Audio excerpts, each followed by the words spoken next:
হজরতুল আল্লাম শহীদ মরহুম আল্লামা দেলোয়ার হোসেন সাঈদী রহিমাহুল্লাহ ওনার স্মৃতি বিজড়িত আজকের এই ঐতিহাসিক প্যারেড ময়দানের তাফসিরুল কোরআনের প্রোগ্রামে সব আছে। স্টেজ আছে,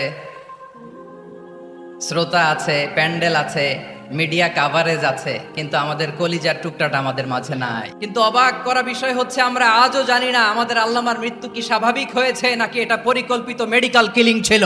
এই রিপোর্ট গণমানুষের কাছে প্রচার করে জানাতে হবে। এই দাবির সাথে কি সবাই আপনারা একমত? কারা কারা একমত হাত তুলে দেখা। এটা যে পরিকল্পিত মেডিকেল কিলিং ছিল এটা ধারণা করার পেছনে অনেক কারণ আছে। তিনি আধিপত্যবাদের বিরুদ্ধে সোচ্চার ছিলেন, ফ্যাসিবাদের বিরুদ্ধে সোচ্চার ছিলেন, রাজনৈতিক প্রতিহিংসার শিকার ছিলেন। এজন্য এটা মেডিকেল কিলিং হতে পারে এ ধারণা আমরা করতেই পারি। আওয়াজ করে বলেন ঠিক কিনা? যেই সময়টা আমরা কাটাচ্ছি এত সুন্দর সময় বাংলাদেশ আর পাবে না। আমাদের জন্মের পর থেকে এরকম চমৎকার সময় আমরা পাই নাই। এটাই আসল সময়। আমরা ইন্টারিম গভর্নমেন্টের কাছে দাবি জানাই উচ্চতর তদন্ত কমিটি করে এটা কি হত্যাকাণ্ড ছিল নাকি স্বাভাবিক মৃত্যু ছিল এই রিপোর্ট গণমানুষের কাছে প্রচার করে জানাতে হবে। এই দাবির সাথে কি সবাই আপনারা একমত? কারা কারা একমত হাত তুলে দেখান। আমাদের শামীম ভাইয়ের সাথে যখন কোলাকুলি করি মনে হচ্ছে আল্লামা সাঈদীর ঘ্রাণ পাই। আজকের এই প্রোগ্রামে আলোচক হয়ে এই চেয়ারে আমি না বসে ওই শ্রোতাদের কাতারে বসে যদি আমাদের আল্লামার নুরানি চেহারার দিকে তাকিয়ে ওয়াজ শুনতে পারতাম আমাদের হৃদয়টা ঠান্ডা হয়ে যেত, আমাদের তৃষ্ণার্ত হৃদয় শান্ত হতো। সব আজকে আছে, কি যেন নাই, ঠিক কিনা বলেন? উনি শিরক বিদআতের আস্তানাকে তছনছ করে দিয়েছেন, তাওহীদের বাণীকে সমুন্নত করেছেন, গণমানুষের কাছে তাফসিরুল কোরআনকে জনপ্রিয় করেছেন। আজীবন তিনি ইসলামকে বিজয়ী শক্তি হিসেবে দেখার স্বপ্ন দেখতেন। এত চমৎকার আধুনিক প্রেজেন্টেশন, গণমানুষের কাছে কোরআনের তাফসিরকে এভাবে জনপ্রিয় করে তোলার মতো ব্যক্তিত্ব আল্লামা সাঈদী ছাড়া দ্বিতীয় কেউ এই বাংলার ভূখণ্ডে নাই। আল্লাহ তাআলা প্রতি 100 বছরে একজন মুজাদ্দিদ পাঠান, প্রতি 100 বছরে একজন মুজাদ্দিদ যিনি সমাজকে সংস্কার করেন। আল্লামা দেলোয়ার হোসেন সাঈদী রহিমাহুল্লাহ ছিলেন তেমন একজন মুজাদ্দিদ। চিৎকার করে বলেন ঠিক কিনা? এই যে তাফসিরুল কোরআন, এই যে টার্মিনোলজি, এই টার্মটাই উনি আসলে জনপ্রিয় করেছেন। আমরা আগে জানতাম না যে এভাবে তাফসির করা যায়, এভাবে scientific indications of the Holi কোরআনকে মানুষের কাছে পেশ করা যায়, এভাবে এত জীবন ঘনিষ্ঠ করে, এত ইন্টারেক্টিভ করে কোরআনের কথাগুলো মানুষের কাছে উপস্থাপন করা যায়। উনি অন্যায়ের বিরুদ্ধে সবসময় সোচ্চার ছিলেন, প্রতিবাদী কণ্ঠস্বর ছিলেন। ওনার আলোচনা শুনলে দেহের রক্ত টকবক করে ফুটতে থাকতো। আল্লাহু আকবার, আল্লাহু আকবার, আল্লাহু আকবার। He was a strong mouthpiece of Islamic revivalism. Islamic জাগরণের স্ট্রং মাউথপিস ছিলেন আল্লামা সাঈদী রাহিমাহুল্লাহ। অনেক দোয়া পেয়েছেন। আমরা পড়েছি, এমন জীবন তুমি করিবে গঠন, মরণে হাসিবে তুমি, কাঁদিবে ভুবন। গোটা বিশ্বকে তিনি কাঁদিয়েছেন। আল্লামা যখন ইন্তেকাল করলেন, আমি তখন মালয়েশিয়া থেকে যুক্তরাষ্ট্রে একটা কনফারেন্সে যোগ দিতে যাচ্ছি, কাতার এয়ারলাইন্সে। মালয়েশিয়া থেকে দোহাতে নামলাম। দোহায় যখন আমার ট্রানজিট, তখন শুনতে পেলাম যে আল্লামা বিদায় নিয়েছেন। সোশ্যাল মিডিয়ায় শুনে বিশ্বাস করতে পারলাম না। মুহূর্তের মধ্যেই মাসুদ সাঈদী ভাইকে মেসেজ করলাম, উনি কোনো উত্তর দিতে পারলেন না। মাসুদ ভাইয়ের সাথে যখন কোলাকুলি করি, আমাদের শামীম ভাইয়ের সাথে যখন কোলাকুলি করি, মনে হচ্ছে আল্লামা সাঈদীর ঘ্রাণ পাই। শরীরটা লিটারালি কাঁপছিল, নিজেকে মানাতে পারছিলাম না, বিশ্বাস করতে পারছিলাম যে আসলে আল্লামা বিদায় নিয়েছেন।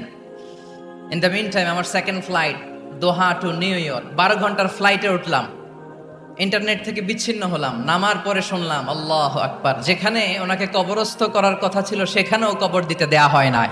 ছবিগুলো দেখতে লাগলাম, হাসিমাখা মুখ, হাসিমাখা নিথর দেহটা, মরণে হাসিবে তুমি, কাঁদিবে ভুবন। From east to west, from north to south, the entire globe, গোটা বিশ্ব ওনার জন্য কেঁদেছে, গোটা বিশ্ব কেঁদেছে। কাবার গিলাফ ধরে ধরে মানুষ চিৎকার করেছে।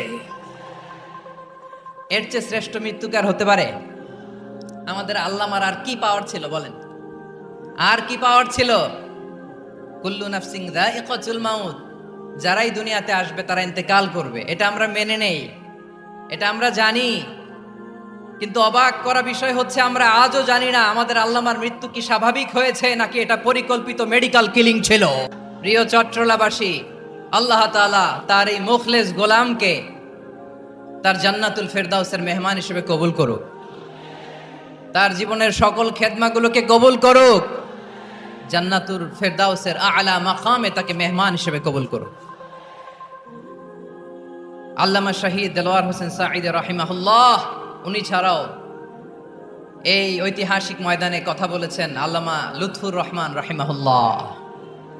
চলে গিয়েছেন আমাদেরকে ছেড়ে। তিনি বলতেন, ইনশাআল্লাহ মিজান আবার আসবে।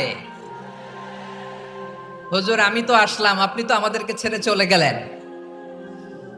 আল্লাহু আকবার, আল্লাহু আকবার, আল্লাহু আকবার। গলায় কোনো সুর ছিল না, সুর দিয়ে কথা বলতেন না, কিন্তু এত চমৎকার শব্দের বুনন, এত চমৎকার প্রেজেন্টেশন, এত চমৎকার ভাবে ঐতিহাসিক বর্ণনাগুলো তিনি উপস্থাপন করতেন। মন্ত্রমুগ্ধ হয়ে আমরা আল্লামা লুৎফুর রহমানের কথা শুনেছি। আমরা হযরতুল আল্লাম লুৎফুর রহমান রাহিমাহুল্লাহর জন্য এই বিশাল ময়দান থেকে দোয়া করছি, আল্লাহ তাআলা তুমি তোমার এই খাদেমকে জান্নাতের মেহমান হিসেবে কবুল করে নাও। আরো অনেক আল্লামারা এখানে কথা বলেছেন, বিশেষ করে বাইতুল শরফের মরহুম পীর সাহেব হুজুর থেকে শুরু করে আরো যারা যারা তারকাতুল্য ওলামায়ে কেরাম এই চট্টগ্রামের ময়দানে কথা বলেছেন, আলো ছড়িয়েছেন। আমরা এই লক্ষ লক্ষ তাওহীদি জনতাকে নিয়ে তাদের জন্য দোয়া করছি, আল্লাহ তাআলা ওনাদের জীবনের সকল ভুল ত্রুটি ক্ষমা করে দিয়ে তাদেরকে জান্নাতুল ফেরদাউসের মেহমান বানিয়ে নিক। আমরা এই ঐতিহাসিক প্যারেড ময়দানের প্রোগ্রাম থেকে স্মরণ করতে চাই 24-এর ছাত্র নাগরিক অভ্যুত্থানে আমার যে সমস্ত ছাত্র নাগরিক ভাইয়েরা দেহের তাজা রক্ত বিলি দিয়ে নতুন বাংলাদেশ আমাদেরকে উপহার দিয়েছে। বিশেষ করে আপনাদের এই চট্টগ্রামের শহীদ ফয়সাল, শহীদ ওয়াসিম সহ সকল শহীদকে আল্লাহ তাআলা কবুল করুক। আমরা সবাই পড়ি আমিন। প্রিয় ভাইয়েরা, আমি নগণ্য একজন কোরআনের ছাত্র, এত বিশাল মঞ্চে এত বড় প্ল্যাটফর্মে কথা বলা আমার জন্য সাজে না।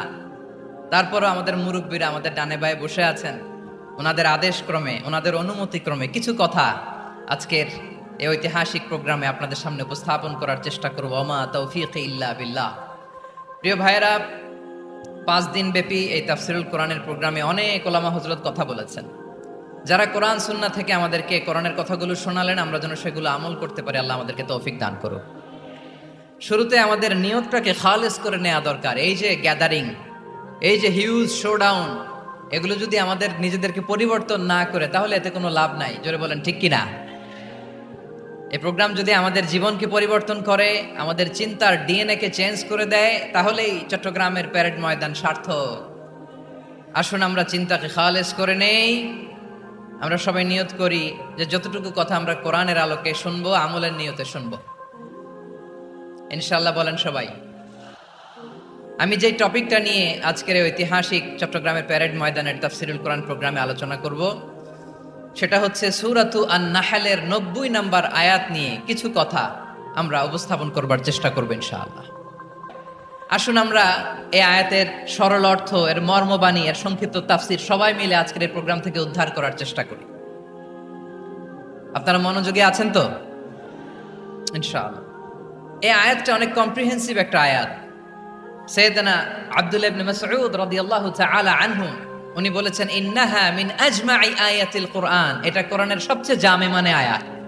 যদিও ছোট্ট আয়াত, অল্প কিছু কথামালা, কিন্তু তিনি বলতেন এটা কোরআনের সবচাইতে জামে মানে সবচেয়ে কম্প্রিহেন্সিভ একটা আয়াত, যেখানে কথা কম, শব্দ কম, কিন্তু এটার দোতনা, এটার আবেদন, এটার মিনিং অনেক বেশি। সুবহানাল্লাহ। এই আয়াতে আল্লাহ তাআলা বেসিক্যালি আমাদেরকে 3টা বিষয়ে আদেশ করেছেন আর 3টা বিষয়ে বারণ করেছেন, মানে নিষেধ করেছেন। আওয়াজ করে বলুন, আদেশ করেছেন কয়টা? প্রিয় চট্টলার ভাইয়েরা, আমার মতো এই যে 3 আঙ্গুল উঁচু করে বলেন, আদেশ করেছেন কয়টা? 3 do's and 3 don'ts, do's and don'ts। 3টা আদেশ, 3টা নিষেধ। এই 3টা আদেশ আর 3টা নিষেধের ভেতরে আল্লাহ তাআলা গোটা ইসলামী শরিয়ার মূল নির্যাসকে ঢুকিয়ে দিয়েছেন। সুবহানাল্লাহ। এই ছোট্ট একটা আয়াতে গোটা ইসলামী শরিয়ার the gist, the cream of the creams, গোটা ইসলামী শরিয়ার মূল নির্যাসকে আল্লাহ ঢুকিয়ে দিয়েছেন। তিনটা আদেশ আর তিনটা নিষেধ। আসুন আমরা সরাসরি কোরআন থেকে শুনি, সবাই পড়ুন। আউযু বিল্লাহি মিনাশ শাইতানির রাজীম। বিসমিল্লাহির রহমানির রহিম। ইন্নাল্লাহা ইয়া'মুরু বিল আদলি ওয়াল ইহসানি ওয়া ইতাই যিল কুরবা ওয়া ইয়ানহা আনিল ফাহশাই ওয়াল মুনকারি ওয়াল বাগি يعظكم لعلكم تذكرون।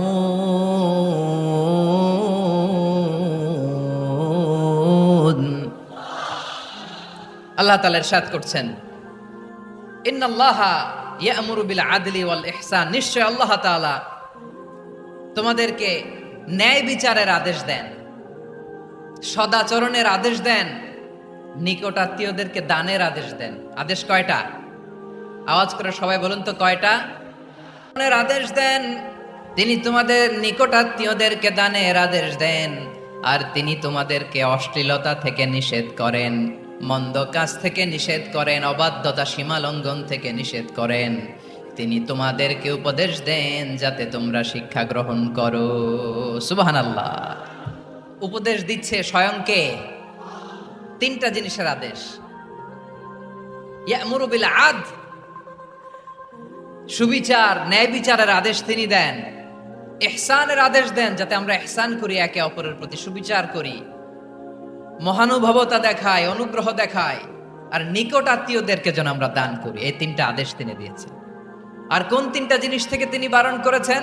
অশ্লীলতা, ফাহশা, মুনকার, মানে সব মন্দ আর অসৎ কাজ, এগুলো থেকে তিনি আমাদেরকে বারণ করেন।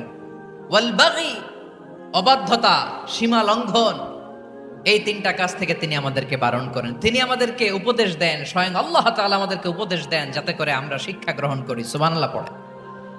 তাহলে আসুন আমরা ধরে ধরে একটা একটা করে সামনের দিকে আগাই। আল্লাহ তাআলা প্রথমে আমাদেরকে আদেশ দিয়েছেন আদালের। ইন্নাল্লাহা ইয়া'মুরু বিল আদল। অনেকে ইংরেজিও জানি, কিন্তু আরবি শব্দগুলো আমাদের মুখ দিয়ে বেরোতে চায় না। আওয়াজ করে বলুন, আল আদাল। মাশাআল্লাহ। ইন্নাল্লাহা ইয়া'মুরু বিল আদল। আল্লাহ তাআলা আমাদেরকে আদলের আদেশ দেন। আদল অনেকে না বুঝলেও আদালত শব্দটা বুঝবেন। আদালত, আদালত, আদালত বুঝেন না? যেখানে বিচার কার্যের ফয়সালা করা হয়, কোর্ট কাচারি আদালত, এটা তো ভেরি কমন। এটা শুনছেন না সবাই? আদালত, যেখানে ন্যায় বিচার হবে, সুশাসন হবে। কিন্তু ভাগ্যের কি নির্মম পরিহাস, ওখান থেকে মিথ্যা সাক্ষী দিয়ে মনমতো রায় দিয়ে দেয়া হয়। এগুলোর পরিবর্তন হওয়ার দরকার আছে না নাই? প্রিয় ভাইয়েরা, আদালত, আল আদল, ইংরেজিতে বলে জাস্টিস, ন্যায় বিচার, সুবিচার, সুশাসন, জাস্টিস, আল আদল, সব জায়গায় এই জাস্টিস থাকা দরকার। Justice should be prevailed in the society. The mission of all prophet was to uphold the justice. সব নবীর মিশন ছিল এই জাস্টিসকে, আদালকে, সুশাসন আর সুবিচারকে নিশ্চিত করা। পড়েন সুবহানাল্লাহ। পৃথিবীর সব আসমানি কিতাবের মূল শিক্ষা ছিল এই জাস্টিসকে সমাজে এনশিওর করা, সুবিচার, সুশাসনকে এনশিওর করা। তাহলে প্রিয় ভাইরা, আমরা বুঝতে পারলাম আল আদল শব্দের মানে হচ্ছে ইনসাফ বা সুবিচার বা ন্যায় বিচার। এটা হচ্ছে একটা general meaning, very general meaning. আপনি যদি ইন ডেপথ বুঝতে চান, আরো ভেতরে যান, তাহলে আদল মানে হচ্ছে সমন্বয়, আদল মানে হচ্ছে ভারসাম্য, ব্যালেন্স, আদল মানে হচ্ছে মধ্যম পন্থা। সুবহানাল্লাহ পড়েন। কারণ সব সময় সমান সমান হইলেই সুবিচার হয় না। কথা কি বুঝতেছেন? ইসলামের দ্য কনসেপ্ট অফ আদল, এটা এমন আদল, এটা সব সময় সমান সমান নয়। যখন সমান সমান দেয়া দরকার, ইসলাম সমান সমান দেয়। যখন ব্যালেন্স করা দরকার, চেক এন্ড ব্যালেন্স, সমন্বয়, ভারসাম্য করা দরকার, তখন ইসলাম ভারসাম্য করে দেয়। এটার নাম আদল। সুবহানাল্লাহ। সহজ করে আপনাদেরকে বুঝাই। যেমন ধরুন, একটা পরিবারের 3 জন সদস্য, স্বামী, স্ত্রী আর সন্তান। তাদের সকালবেলার ব্রেকফাস্টে স্বামীর, সকালের নাস্তায় স্বামীর 3টা রুটি লাগে, স্ত্রীর 2টা লাগে, আর সন্তানের 1টা রুটি লাগে। এখন আমি যদি সমান সমান করে আদল করতে চাই, সবাইকে যদি 3টা করে রুটি দেই, তাহলে স্বামী বেচারার জন্য ঠিক আছে কি বলেন? কথা কি বুঝতেছেন না কষ্ট হয়ে যাচ্ছে?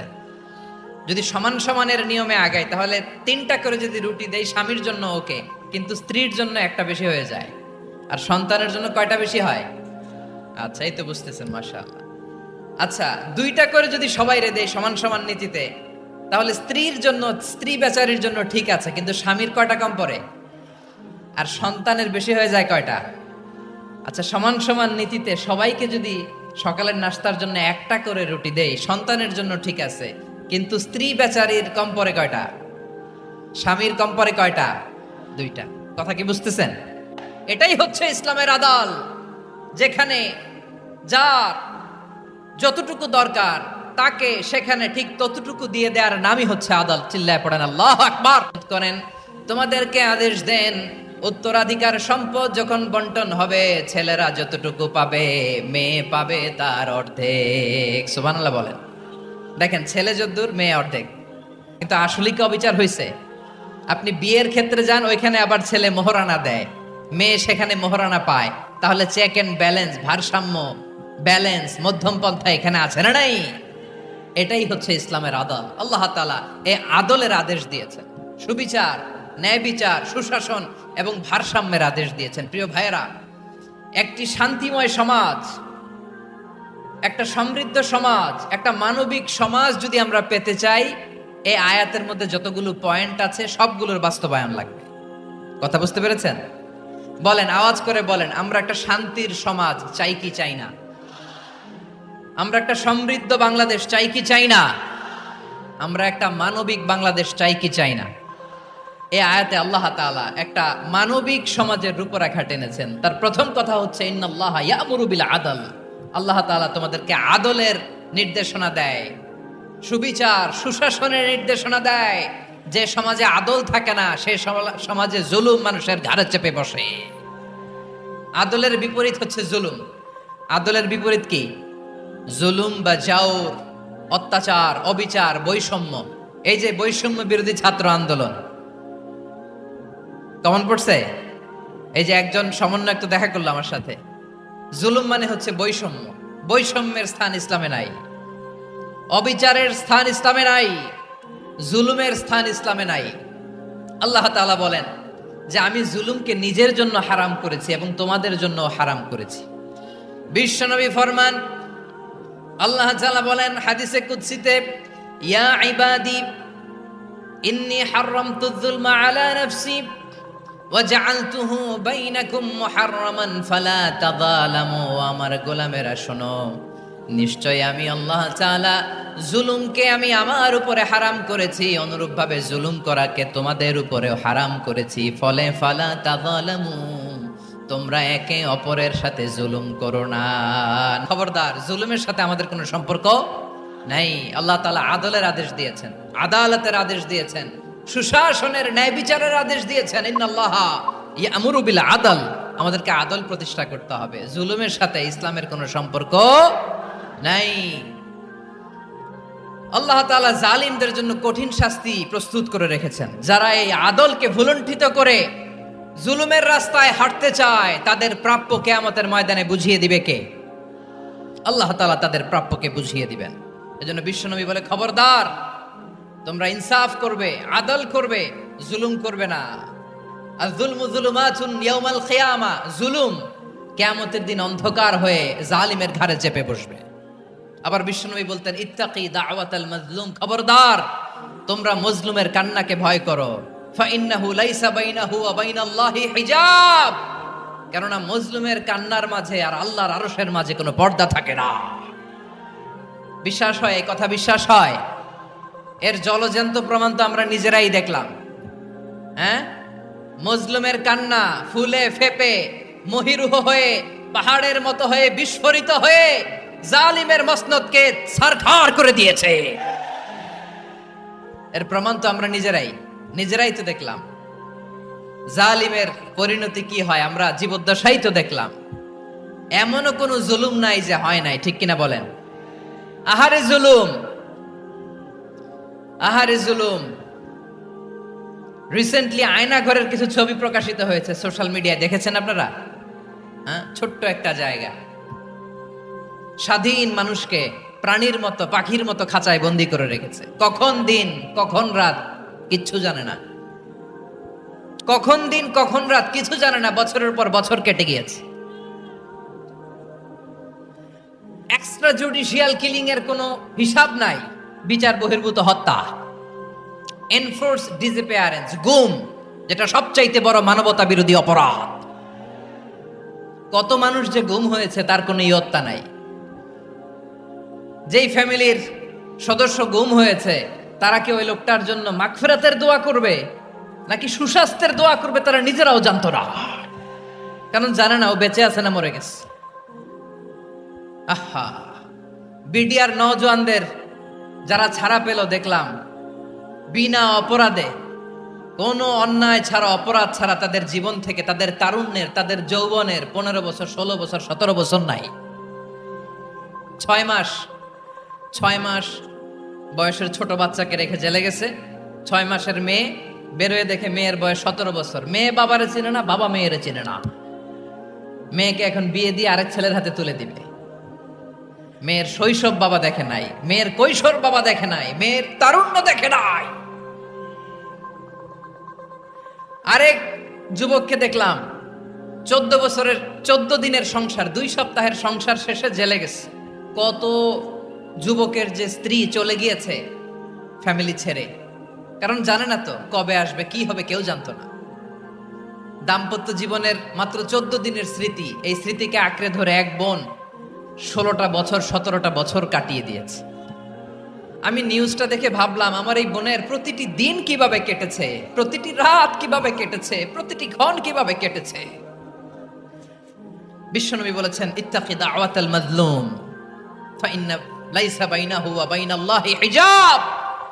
মাজলুমের কান্নাকে ভয় করো, কারণ মাজলুমের কান্না আর আল্লাহর মাঝে কোনো পর্দা থাকে না।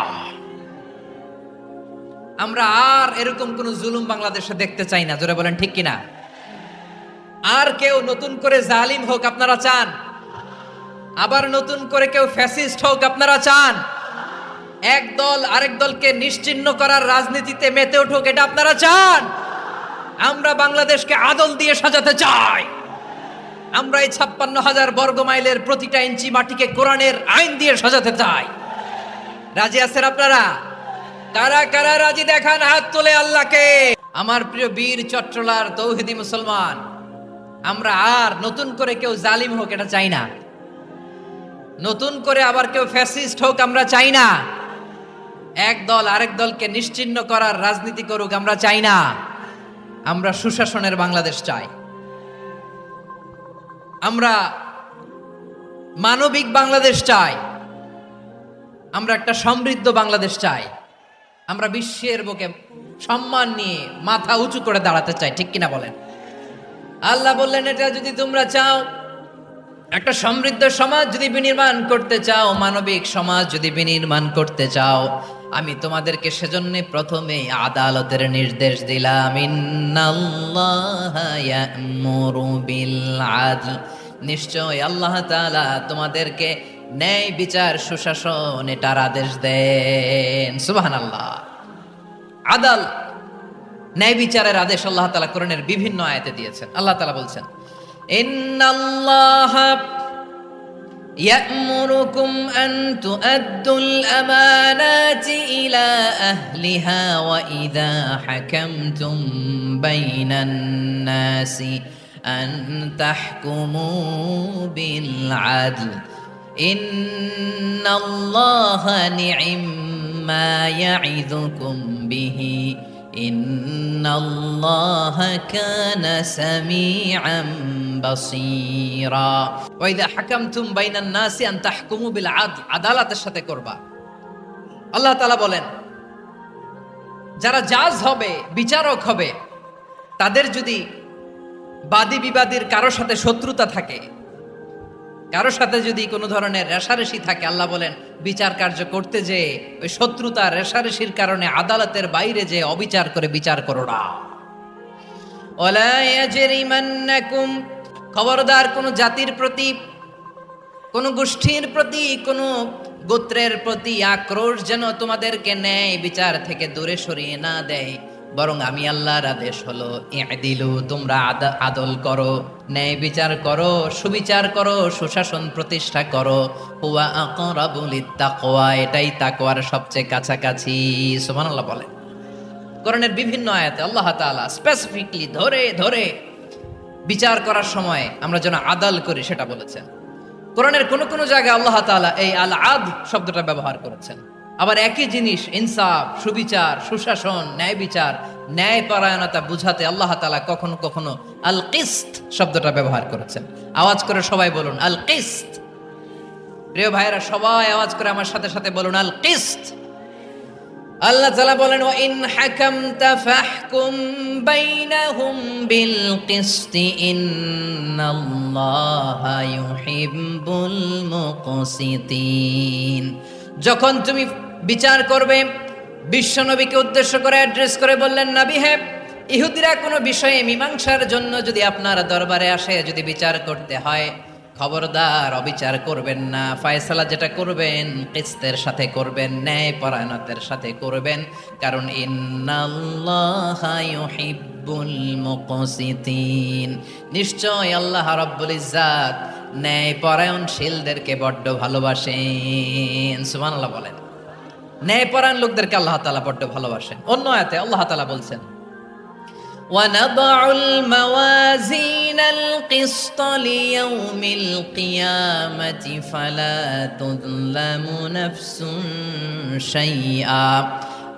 আমি কিয়ামতের দিন ন্যায় পরায়ণতার মানদণ্ড স্থাপন করব, যেটাকে আমরা মিজানের পাল্লা বলি। আল্লাহ বলেন ন্যায় বিচারের মানদণ্ড কিয়ামতের ময়দানে আমি আল্লাহ স্থাপন করব। সেদিন কারো প্রতি বিন্দু পরিমাণ, এক চুল পরিমাণ অবিচার করা হবে না, কোনো অবিচার করা হবে না। সেদিন সুশাসন হবে, সুবিচার হবে, ন্যায় পরায়ণতার সাথে বিচার হবে। আওয়াজ করে পড়েন আল্লাহু আকবার। তাহলে প্রিয় ভাইরা, যে তিনটি বিষয়ে আল্লাহ তাআলা আমাদেরকে আদেশ দিয়েছেন, তার প্রথমটা হচ্ছে আদালত, ইনসাফ, সুবিচার, ন্যায় বিচার। এটা আমরা চাই কি চাই না? বিশ্বনবী ন্যায় বিচার, ন্যায় পরায়ণতা, সুশাসন প্রতিষ্ঠিত করেন কি করেন নাই? আপনারা বিশ্বনবীর সিরাত যারা পড়েছেন, আপনি দেখবেন বিশ্বনবীর সিরাতের পরতে পরতে, বাঁকে বাঁকে, সিরাতের বাঁকে বাঁকে এই আদালতের নমুনা মেলে। সুবহানাল্লাহ বলেন। ছোট্ট একটা নমুনা রাসূল সাল্লাল্লাহু আলাইহি ওয়াসাল্লামের আসিরা আল আতেরা থেকে ছোট্ট একটা নমুনা আপনাদের খেদমতে এখানে উপস্থাপন করি। বিশ্বনবী সাল্লাল্লাহু আলাইহি ওয়াসাল্লাম মক্কা বিজয় করলেন ৮ম হিজরিতে। মক্কা বিজয় শেষের দিনই কয়েক সপ্তাহ মক্কাতে অবস্থান করলেন। ইন দ্য মিন টাইম মক্কার একটা ভেরি প্রেস্টিজিয়াস এন্ড ডিগনিফাইড ফ্যামিলির নারী চুরিতে ধরা পড়ল। কিসে ধরা পড়ল? সবাই বলেন কিসে? আমাদের সমাজে আসেনি এটা? আছে? ছোট না বড়? হ্যাঁ, হিসাব করে শেষ করা যায় না। ৩.৫ লাখ কোটি টাকা নাই উন্নয়ন প্রকল্পের নামে। উন্নয়ন প্রকল্পের নামে ৩.৫ লাখ কোটি টাকা নাই। ৩.৫ লাখ কোটি টাকা লিখতে পারবেন আপনি? এক টানে লিখতে পারবেন? বুঝতেছেন কত বড় সংখ্যা? হ্যাঁ, বনু মাখজুমিয়া গোত্রের এক নারী মক্কায় চুরিতে ধরা পড়ল। বলেন তো চুরি করলে বিধান কি? কি কাটতে হবে? চুরির বিধান হলো হাত কেটে দাও।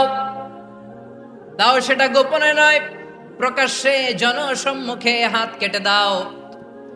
বনু মাখজুমিয়া গোত্রের নারী যখন চুরিতে ধরা পড়লো, সাহাবারা চিন্তায় পড়ে গেলেন। সবেমাত্র মক্কার লোকেরা কালিমা পড়ে মুসলমান হয়েছে, ইসলামের আইন কানুন তেমন জানে না, ইসলামী শরিয়ার সাথে বেশি পরিচিত নয়। এখন যদি বিশ্বনবী চুরির যেই বিধান এটা যদি কায়েম করে, হাত যদি কেটে দেয়, না জানি মক্কার লোকেরা আবার বিগড়ে যায়, না জানি মক্কার লোকেরা আবার মুরতাদ হয়ে যায়, না জানি মক্কার লোকেরা ইসলাম থেকে দূরে সরে যায়। চলো চলো, সাহাবীরা মিলে পরামর্শ করলেন, চলো বিশ্বনবীর কাছে যে বলি, ও নবী, শুধু কেবলমাত্র একমাত্র এই নারীর জন্য চুরির হাত কাটার বিধানটা আপনি একটু থামিয়ে দেন। চুরির হাত কাটার যে বিধান এখানে একটু রহিত করে দেন, বাকিগুলা কইরেন মদিনাতে যে চলবে, কিন্তু মক্কায় এবারের জন্য মাফ করে দেন। কিন্তু কে বলবে? এই যে পরামর্শ, সাজেশন, এটা কে দিবে বিশ্বনবীর কাছে? সাহাবারা চিন্তায় পড়ে গেলেন। আল্লাহর নবীর সামনে দাঁড়িয়ে আল্লাহর দেয়া হুদুদ, আল্লাহর দেয়া বিধান থামিয়ে দেওয়া, মাফ করে দেওয়া, এই কথা বিশ্বনবীর সামনে বলার সাহস তো কেউ রাখে না। কেউ কেউ বলল বিশ্বনবীর পালক পুত্র যায়েদ বিন হারেসার সন্তান উসামারে বিশ্বনবী নাতির মতো আদর করে, বড্ড বেশি ভালোবাসে উসামারে। এজন্য সাহাবারা উসামাকে বলতো হিব্বু রাসূলিল্লাহ, বিশ্বনবীর ভালোবাসা। কি বলতো?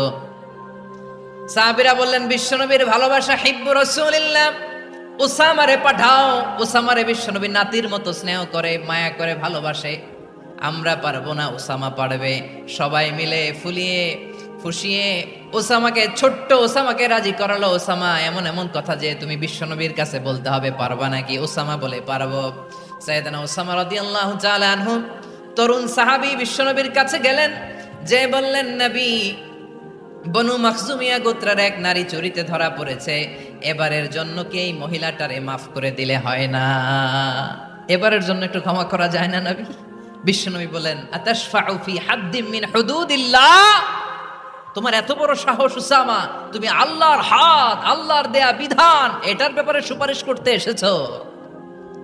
তোমরা কি জানো তোমাদের আগে যত কওম, যত গোত্র, যত জনপদ ধ্বংস হয়েছে তার কারণ ছিল তাদের মধ্যে গরিবরা অন্যায় করলে তারা বিচার করত, আর ধনীরা অন্যায় করলে তারা মাফ করে দিত। খবরদার! ওয়া আইমুল্লাহ লাউ আন্না ফাতিমাতা বিনতি মুহাম্মাদিন সারাকাত লাকাতা মুহাম্মাদুন ইয়াদাহা। বিশ্বনবী বললেন, ওরে ওসামা, বানু মাখজুমিয়ার ওই প্রেস্টিজিয়াস এন্ড ডিগনিফাইড ফ্যামিলির মেয়ে তো দূর কি বাত, অনেক দূরের কথা। জেনে রেখো ওসামা, আমার কলিজার টুকরা, নয়নের পুটুলি ফাতেমাও যদি মক্কার জমিনে আজকে এই চুরির দায়ে ধরা পড়তো, আমি বিশ্বনবী মুহাম্মাদুর রাসূলুল্লাহ ধরে ফাতেমার ডান হাতটা কেটে দিতে এক বিলম্ব দেরি করতাম না। ইন্নাল্লাহা ইয়া'মুরু বিল আদল, আমাদেরকে জাস্টিস শিখায়। পশ্চিমারা আমাদেরকে ইনসাফ শিখায়, আমাদেরকে সুশাসন শিখায়। আর ইনসাফ, সুশাসন, ন্যায় বিচার, সুবিচার, জাস্টিস কারে বলে বিশ্বনবীর বায়োগ্রাফি থেকে জেনে নাও। এই ছিল বিশ্বনবী ইসলামের আদালতের নমুনা। আপনি যদি সাইয়েদনা ওমর ফারুকের জীবনের দিকে তাকান, এমন কঠোর, এমন বীর সেনানী ছিলেন। সাইয়েদনা ওমর ফারুক যদি রাস্তার এই মাথা দিয়ে হাঁটা শুরু করতেন, শয়তান ওমর ফারুককে দেখলে ওই রাস্তা রেখে দিয়ে অন্য রাস্তা দিয়ে হাঁটতো। সুবহানাল্লাহ। ওমর ফারুক রাদিয়াল্লাহু তাআলা আনহু কি পার্সোনালিটি ছিল, কি পার্সোনালিটি! আমাদের এলাকায় ছোট বাচ্চারা রাতে ভাত খেতে চায় না, আমার মেয়েটাও খেতে চায় না। এই এটা দিব, ওইটা দিব, আজকে মাহফিলে আসার সময় বলে দিছে লিস্ট করে এটা এটা আনতে হবে। তো ছোট্ট বাচ্চাদের অনেক বায়না থাকে, ওরা রাতে খেতে চায় না। তো মায়েরা বিভিন্ন ভয় দেখায়, এই বাঘ আসবে, বাঘ আসবে খাও, এই ভূত আসবে, ভূত আসবে খাও। আপনারা কি বলেন চট্টগ্রামে? কি আসবে? হ্যাঁ, ভূত, ভূত, ভূত আসবে, বাঘ আসবে, খাও খাও খাও, তাড়াতাড়ি খাও। তো বাচ্চারা এগুলো শুনে ভয়ে খেতে শুরু করে। মদিনার জমিনেও একই ঘটনা ঘটতো। মদিনার ছোট্ট ছোট্ট সোনামণিরা খেতে চাইতো না। তো মায়েরা বলতো, হা হুয়া ইয়াতি উমর, হা হুয়া ইয়াতি উমর, ওই যে ওমর আসতেছে, উমর। ওমরে ফারুকের কথা শুনলে বাচ্চারা একেবারে ঠান্ডা। সুবহানাল্লাহ পড়বেন না? প্রভু তুমি বলেছ রাসূল দেবে না, বলনি দেবে না ওমর, বলনি দেবে না হামজা তারিক, খালিদ বিজয় সমর। প্রভু তুমি বলেছ রাসূল দেবে না, বলনি দেবে না ওমর, বলনি দেবে না হামজা তারিক, খালিদ বিজয় সমর। প্রভু তুমি বলেছ রাসূল দেবে না। আল্লাহু আকবার। ওমর ফারুক রাদিয়াল্লাহু তাআলা আনহু, ওনার কথা শুনলে গায়ের মধ্যে গুজবাম হয়, গায়ের পশমগুলো দাঁড়িয়ে যায়। সুবহানাল্লাহ বলেন। কি পার্সোনালিটি ছিল, কি ব্যক্তিত্ব ছিল! মুনাফিকরা ওমর ফারুককে জমের মতো ভয় পেতেন। শয়তান, খুদ শয়তান এই রাস্তা দিয়ে আসলে শয়তান অন্য রাস্তা দিয়ে হাঁটত। ওমর ফারুক রাদিয়াল্লাহু তাআলা আনহুর জীবনে যদি দেখেন, তাহলে সেখানে আপনি আদালতের, ইনসাফের, সুশাসনের, জাস্টিসের নমুনা দেখতে পাবেন। কয়টা শুনবেন? সাইয়েদনা ওমর ফারুকের রাদিয়াল্লাহু তাআলা আনহুর সন্তান আব্দুর রহমান মিশরে মদ খেয়ে মদ্যপ অবস্থায় ধরা পড়েছে। মদ খাওয়ার কারণে, মদ যদি কেউ পান করে আর যদি প্রমাণিত হয়, তার বিচার হলো 80 বেত। আওয়াজ করে বলেন কয় বেত? বাংলাদেশেও তো এই আইন আছে নাকি? বাংলাদেশে আছে? হ্যাঁ, মদ খাইলে 80 বেত, এই আইন বাংলাদেশে চালু হোক। আমরা চাই কি চাই না? চাই সবাই। এজন্যই তো ইসলাম ভাল লাগে না। ইসলামকে ভাল লাগে না। ইসলামকে আউট করে রাখতে পারলেই তো এরকম বড় বড় বোতল খাওয়া যায়। একেবারে সহজ, পানির মতো সহজ হিসাব, একেবারে সহজ। ওমরে ফারুক রাদিয়াল্লাহু তাআলা আনহুর ছেলে ভুল করে মদ পান করে ফেলেছিলেন। আব্দুর রহমান, ঘটনা ঘটেছে মিশরে। মিশরের গভর্নর তখন আমর ইবনুল আস রাদিয়াল্লাহু তাআলা আনহু। আব্দুর রহমানের ভাই যে গভর্নরকে বলল, গভর্নর যদি একটু দয়া করেন, খলিফার ছেলে আমার ভাই আব্দুর রহমান মদ্যপ অবস্থায় ধরা পড়েছে, জনসম্মুখে যদি আপনি বেত্রাঘাত করেন আমাদের প্রেস্টিজ থাকে না, যদি 80 বেত আপনি মারেন আমার কোনো কথা নাই, কিন্তু ঘরের ভেতরে মারেন। আব্দুর রহমানের ভাইয়ের সুপারিশ শুনে সাইয়েদনা আমর ইবনুল আস রাদিয়াল্লাহু তাআলা আনহু রাজি হয়ে গেলেন। ঘরের ভেতরে লোকচক্ষুর আড়ালে 80 বেত তিনি মানলেন। কিন্তু ঘটনাক্রমে এই কথা লুকিয়ে লুকিয়ে ঘরের ভেতরে 80 বেত মারার কথা সাইয়েদনা ওমর ফারুক মদিনা থেকে জানতে পারলেন। মদিনা থেকে তিনি ফরমান জারি করলেন, এই বিচার যেমনটি আমর ইবনুল আস আদায় করেছে, এটা প্রকৃতপক্ষে আদায় হয় নাই। আসো সবাই মদিনায় আসো, আমর ইবনুল আস মদিনায় আসো, আব্দুর রহমানও আসো, সবাই আসো, জনসম্মুখে এই বিচার কার্যকর করতে হবে। সাইয়েদনা ওমর ফারুক মসজিদে নববীর পিলারের মধ্যে নিজের ছেলেকে বাঁধলেন, আবার জনসম্মুখে 80টা বেত তার গায়ের মধ্যে মারলেন। মাজমুয়ে ফাতাওয়া ইবনে তাইমিয়া রাহিমাহুল্লাহ উনি এটা নকল করেছেন। এটা সবচেয়ে বিশুদ্ধ মত। আরো অনেক মত আছে, মারা গেছে কবরের উপর, ওগুলো বাদই দিলাম। কেমন খলিফা ছিলেন, কেমন খলিফা! পশ্চিমারা তোমরা জাস্টিস আমাদেরকে শেখাও, ইনসাফ কারে বলে সুশাসন আমাদেরকে তোমরা শিখাও। ওমর ফারুক রাদিয়াল্লাহু তাআলা আনহু ওই বিচারকে তিনি ধর্তব্য মনে করেন নাই। মদিনাতে এনে আবার জনসম্মুখে আবার 80 বেত মেরেছেন। মিশরে ওমর ফারুক রাদিয়াল্লাহু তাআলা আনহু আমর ইবনুল আসকে গভর্নর করে পাঠালেন। সেখানে আমর ইবনুল আসের ছেলে একটা প্রতিযোগিতায় রানার আপ হয়েছে। এক মিশরি সেখানে চ্যাম্পিয়ন হয়েছে। রানার আপ বুঝতে পেরেছেন তো? রানার আপ সেকেন্ড হয়েছে, এক মিশরি হয়েছে চ্যাম্পিয়ন প্রথম। কিন্তু গভর্নরের ছেলে ও জিততে পারে নাই। ও রাগে ওই মিশরির গায়ের মধ্যে কয়েকটা লাঠি দিয়ে বাড়ি মেরেছে। মিশরি যে মদিনাতে ওমর ফারুকের কাছে বিচার দিলেন, আপনার গভর্নরের ছেলে অন্যায়ভাবে আমার গায়ে হাত তুলেছে। সাইয়েদনা ওমর ফারুক আবার ফরমান জারি করলেন, আসো মদিনাতে আসো। মিশরীকে ডাকলেন। ওই মিশরের গভর্নর আমর ইবনুল আস রাদিয়াল্লাহু তাআলা আনহুকে ডাকলেন, তার ছেলেকেও ডাকলেন। সবাই বসে রইল। আমর ইবনুল আস রাদিয়াল্লাহু তাআলা আনহু মাথা নিচু করে বসে আছেন, লজ্জায় কাচুমাচু। হায় হায়, আজকে আমার ছেলের কারণে আমিরুল মুমিনিন খলিফাতুল মুসলিমিন ওমর ফারুকের কাছে আমি জনসম্মুখে লজ্জিত হচ্ছি। সাইয়েদনা ওমর ফারুক বললেন, এই নাও লাঠি। গভর্নরের ছেলে তোমার মাথার মধ্যে যতগুলো বাড়ি মেরেছে, আজকে জনসম্মুখে তুমি অতগুলা বাড়ি মারো। মিশরি বলে, থাক, আপনি যে ডেকে আনছেন সবার সামনে এটা বলছেন, এতেই আমি খুশি। আল্লাহু আকবার! আপনার মহানুভবতা দেখে আমি খুশি, আর অপমানের দরকার নাই। ওমরে ফারুক বলে, না, খবরদার, এই কথা মিশরি তুমি বলো না, মারো, যতগুলা বাড়ি মেরেছে মারো। বাধ্য হয়ে মিশরি আমর ইবনুল আসের সামনে ওনার কলিজার টুকরা সন্তানের মাথার মধ্যে বাড়ি মারতে আরম্ভ করলেন। ঠিক যতগুলা বাড়ি গভর্নরের ছেলে আমর ইবনুল আসের ছেলে মিশরির গায়ে মেরেছিল, মাথায় মেরেছিল, মিশরি গুনে গুনে ততটা মারলেন।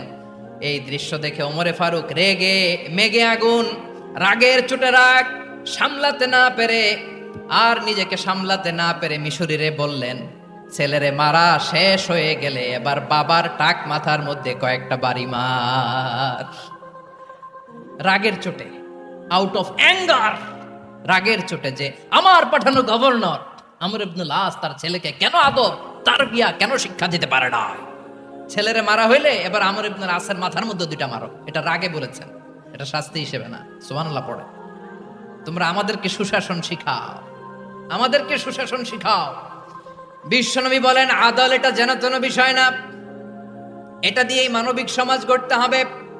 আল্লাহ তাআলা কিয়ামতের কঠিন ময়দানে, যেদিন স্বামী স্ত্রীকে চিনবে না, স্ত্রী স্বামীকে দেখে পালিয়ে যাবে, বন্ধু বন্ধুরে চিনবে না, পীর সাহেব মুরিদরে চিনবে না, মুরিদ পীর সাহেবরে চিনবে না, দলের কর্মী তার নেতারে চিনবে না, নেতা তার কর্মীরে চিনবে না, বন্ধু বন্ধুরে দেখে পালাবে। এই কঠিন মুহূর্তে সূর্যটা মাথার কাছে চলে আসবে, জমিনটা তামার জমিন হবে, আজকের জমিনের মতো নয়।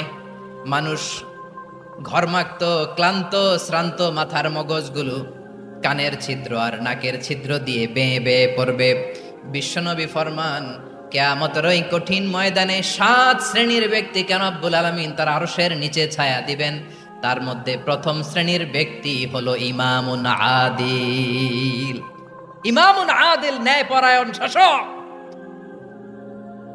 যে ইনসাফের সাথে বিচার করে, যে জাস্টিস সমাজে সার্ভ করে, যে সুশাসন নিশ্চিত করে, ওই ইমামুন আদিল। আদিল শব্দটা বুঝছেন না? ইন্নাল্লাহা ইয়া'মুরু বিল আদল, পাইছেন? আদিল। 7 শ্রেণীর ব্যক্তিকে আল্লাহ তাআলা সুশীতল আরশের নিচে ছায়া দিবেন, যেদিন তার দেয়া ছায়া ছাড়া কোনো ছায়া থাকবে না। এর প্রথম হচ্ছে ইমামুন আদিল, ন্যায়পরায়ণ শাসক। চিল্লায় বলেন সুবহানাল্লাহ। আবার বিশ্বনবী বললেন ইন্নাল মুকসিতিনা ইনদাল্লাহি আলা মানাবিরা মিন নূর আন ইয়ামিনির রহমান। কিয়ামতের দিন যারা ন্যায়পরায়ণ হিসেবে আল্লাহর সামনে দাঁড়াবে, কিয়ামতের দিন রব্বুল আলামিন তার আরশের ডান দিকে ওই ন্যায়পরায়ণ লোকদের জন্য আরশের ডান দিকে একটা নূরের মিম্বারে তাদেরকে বসার সুযোগ করে দিবে। আল্লাহর আরশের ডান দিকে ন্যায়পরায়ণ লোকদের জন্য আল্লাহ তাআলা নূরের মিম্বার বানাবে। 4টে কেন কথা মনে করেছেন? আল আদাল, জাস্টিস। ইন্নাল্লাহা ইয়া'মুরু বিল আদল। আল্লাহ তাআলা এই আদালতের নির্দেশনা দেয়, সুবিচার, সুশাসন। প্রিয় ভাইয়েরা, এটা আমরা বাংলাদেশে চাই কি চাই না? এই যে অরাজকতা, এই যে অন্যায়, এই যে জুলুম, এই যে ইনকনসিস্টেন্সি, সমাজের অসঙ্গতি, এর প্রধান কারণ জাস্টিস নাই, সুবিচার নাই, সুশাসন নাই। শেষবারের মতো আওয়াজ করে বলেন তো, আমরা বাংলাদেশে আদল চাই কি চাই না? তাহলে প্রথম নির্দেশনা শেষ। আল্লাহ তাআলা তোমাদেরকে আদলের আদেশ দেন। এরপরে আল্লাহ বললেন আমি তোমাদেরকে ইহসানের আদেশ দেই। ইন্নাল্লাহা ইয়া'মুরু বিল আদলি ওয়াল ইহসান। আমি তোমাদেরকে যেমনি আদলের নির্দেশনা দেই, তেমনি ভাবে তোমাদেরকে ইহসানের নির্দেশনা দেই। ইহসান, আওয়াজ করে সবাই বলেন তো ইহসান। সবাই বলেননি, সবাই বললে এতটুকু আওয়াজ হবে আমি বিশ্বাস করি না। আওয়াজ করে বলুন আল ইহসান। ইহসান মানে কারো প্রতি সফট হার্টেড হওয়া, মহানুভব হওয়া, অনুগ্রহ পরায়ণ হওয়া, অনুগ্রহশীল হওয়া, একে অপরের প্রতি দয়াদ্র হওয়া। একে অপরের প্রতি দয়াদ্র, অনুগ্রহশীল হওয়া ছাড়া মানবিক সমাজ কশিনকালেও গঠন করা সম্ভব না। প্রিয় ভাইয়েরা, সুন্দর আচরণ দিয়ে, ইহসান দিয়ে যা জয় করা যায়, নরম আচরণ দিয়ে যেটা অর্জন করা যায়, কঠোরতা দিয়ে সেটা পারা যায় না। বিষ্ণু ঈসা ইসলাম ইহসান দিয়ে, কোমল আচরণ দিয়ে, তার অনুগ্রহ দিয়ে তিনি অনেক কাফিরের হৃদয়কে জয় করে ফেলেছেন। সাইয়েদনা সুমামা ইবনে উসাল রাদিয়াল্লাহু তাআলা আনহুর কথা মনে পড়ে যায়। তিনি ছিলেন ইয়ামামার বাদশা। মদিনাতে বিশ্বনবীকে হত্যা করার নিয়তে এসেছিলেন। গোপনে গোপনে বিশ্বনবীকে হত্যা করে আবার ইয়ামামাতে তিনি ফিরে যাবেন। কিন্তু কি অবাক করা কাণ্ড, হত্যা করতে পারে নাই, সাহাবাদের হাতে তিনি ধরা পড়ে গেলেন। সাইয়েদনা সুমামা ইবনে উসাল রাদিয়াল্লাহু তাআলা আনহু হত্যার নিয়তে আসলেন, কিন্তু হত্যা করতে পারলেন না। সাহাবারা ওনাকে ধরে ফেললেন, ধরে মসজিদে নববীর পিলারের মধ্যে বেঁধে রাখলেন। সুমামা ইবনে উসাল, সিরাত থেকে শুনেন, সিরাত থেকে শোনাচ্ছি। রাদিয়াল্লাহু তাআলা আনহু ইয়ামামার অধিপতি ছিলেন। ইয়ামামা বিশ্বনবীকে হত্যার জন্য আসছেন, ধরা পড়ে গেছেন, এখন মসজিদে নববীতে বেঁধে রাখছে, তার মানে বন্দী। এখন স্ট্যাটাস কি? বন্দি, ক্যাপটিভ। বিষ্ণু ইসলাম সাহাবাদেরকে বললেন তার খোঁজ খবর নিও, সুমামা ইবনে উসালের খোঁজ খবর নিও। সাহাবার বলেন, ইয়া রাসূলুল্লাহ, আপনাকে হত্যা করতে এসেছে, তার তো কঠিন ক্যাপিটাল পানিশমেন্ট হওয়া দরকার, কঠিন শাস্তি হওয়া দরকার। বিষ্ণুই বললেন, না, আমি যেটা জানি তোমরা সেটা জানো না, তোমরা সুমামার সাথে ভালো আচরণ করো। বিশ্বনবী সুমামার কাছে গেলেন। প্রথম দিন যে তিনি কালেমার দাওয়াত দিলেন, ইমানের দাওয়াত দিলেন, ইসলামের দাওয়াত দিলেন, রিসালাতের দাওয়াত দিলেন, আখিরাতের দাওয়াত দিলেন। পরের দিন যে বিশ্বনবী সালাতের দাওয়াত দিলেন, যাকাতের দাওয়াত দিলেন, ইসলাম কি, কিভাবে, কেমন করে পালন করতে হয় চমৎকার আর্টিকুলেট করতে শুরু করলেন। তন্ময় হয়ে সুমামা ইবনে উসাল রাদিয়াল্লাহু তাআলা আনহু বিশ্বনবীর কথাগুলো শুনতে আরম্ভ করলো। একদিন নয়, 2 দিন নয়, টানা 3 দিন বিশ্বনবী সুমামার কাছে ইসলামকে প্রেজেন্ট করেছেন, উপস্থাপন করেছেন। আওয়াজ করে বলেন, কয় দিন? 3 দিন। 3 দিন মসজিদে নববীতে বাধা। আর সাহাবীদেরকে বললেন তার খোঁজ খবর নিও, তোমরা যে রুটি বানাও এর মধ্যে সবচেয়ে ভালো আটার রুটিটা তারে দিও, সবচেয়ে রিফাইন্ড খেজুর, যেটা পিওর খেজুর, এটা তারে দিও। আর বিশ্বনবী নিজের উট থেকে দুধ দহন করে ওনার বাড়ির এক কর্মচারীকে বলেছেন, দুধ দহন করে সুমামার জন্য নিয়ে যেও। সুবহানাল্লাহ পড়বেন না? সবাই তো অবাক, ইয়ামামা থেকে আসছে নবীকে হত্যা করতে, বিশ্বনবী দেখে তারে জামাই আদর করে, তাকে মজার মজার খাবার দিও, দুধ দিও, আদর আপ্যায়ন করো। 1 দিন নয়, 2 দিন নয়, টানা 3 দিন বিশ্বনবী এভাবে সুমামার কাছে যেয়ে ইসলামকে প্রেজেন্ট করতে আরম্ভ করলেন, ইসলামকে উপস্থাপন করতে শুরু করলেন। আর তাকে চমৎকার এন্টারটেইনমেন্ট, আপ্যায়ন দিতে আরম্ভ করলেন। টানা 3 দিন যখন ইসলামের দ্য বিউটিজ অফ ইসলাম, ইসলামের সুমহান বাণী সুন্দর উপস্থাপন শেষ, তাকে আপ্যায়ন শেষ, বিশ্বনবী বললেন সাহাবাদেরকে, যাও এবার সুমামার হাতের পায়ের রশি দুটো খুলে দাও। সাহাবারা বললেন, ইয়া রাসূলুল্লাহ, কি বলেন আপনি? ও তো হত্যাকারী, সুযোগ পায় নাই, আপনারে মারতে পারে নাই, ছেড়ে দিলে আবার ও আপনার উপর তলোয়ার নিয়ে ঝাঁপিয়ে পড়বে। নবী, এই সিদ্ধান্ত আপনি নিতে যাবেন না। বিশ্বনবী বললেন, যেটা বলেছি সেটা করো, সুমামার রশিগুলো ছেড়ে দাও, সুমামার হাতে পায়ের রশিগুলো যে তোমরা খুলে দাও। সাহাবারা তর্ক জুড়ে দিলেন, লা ইয়া রাসূলুল্লাহ, এমনটা করবেন না, তো ভয়ঙ্কর ভয়ঙ্কর খুনি, কি জানি কি হয়ে যায়। বিশ্বনবী বললেন, না, তার হাতে পায়ের রশিগুলো খুলে দাও। সাহাবারা বিশ্বনবীর কথা মতো তার হাতে পায়ের রশিগুলো খুলে দিল। সুমামা মুহূর্তের মধ্যে মসজিদে নববী থেকে বের হয়ে ইয়ামামায় ফিরে না যে মসজিদে নববীর পাশে একটা খেজুর বাগান ছিল, সেখানে চলে গেলেন। সেখানে একটা ছোট্ট কুয়া ছিল, কুয়ার পানি দিয়ে তিনি গোসল করলেন। সুবহানাল্লাহ পড়েন। কুয়ার পানি দিয়ে গোসল করে মসজিদে নববীর সামনে এসে বিশ্বনবী এবং সাহাবাদের সামনে দাঁড়িয়ে সাব্বাবা উঁচু করে বললেন, আশহাদু আল্লা ইলাহা ইল্লাল্লাহ ওয়া আশহাদু আন্না মুহাম্মাদান আবদুহু ওয়া রাসূলুহু। আল্লাহু আকবার। আমি সাক্ষ্য দিচ্ছি আল্লাহ ছাড়া কোনো ইলাহ নাই, আর মুহাম্মদ আল্লাহ তাআলার প্রেরিত বান্দা এবং রাসূল। প্রিয় ভাইয়েরা, ইহসান দিয়ে যা জয় করা যায়, কঠোরতা দিয়ে সেটা কঠিনকালেও জয় করা যায় না। আওয়াজ করে বলেন ঠিক কি না? এবার সুমামা দাঁড়িয়ে বলে, ওগো নবী, আমি তো কালিমা পড়ে মুসলমান হয়ে গেলাম, এবার শোনেন, এই মুহূর্তের আগে আপনার চেহারার চাইতে নিকৃষ্ট কোনো চেহারা আমার কাছে ছিল না, কিন্তু শাহাদা পাঠ করার পরে আপনার চেহারার চাইতে উত্তম শ্রেষ্ঠ কোনো চেহারা আমার কাছে আর নাই। ও নবী, আজকের দিনের আগে ইসলাম ধর্মের চেয়ে নিকৃষ্ট অপছন্দনীয় কোনো ধর্ম আমার কাছে ছিল না, কিন্তু এই মুহূর্ত থেকে ইসলামের চেয়ে সেরা শ্রেষ্ঠ পছন্দনীয় কোনো ধর্ম আমার কাছে নাই।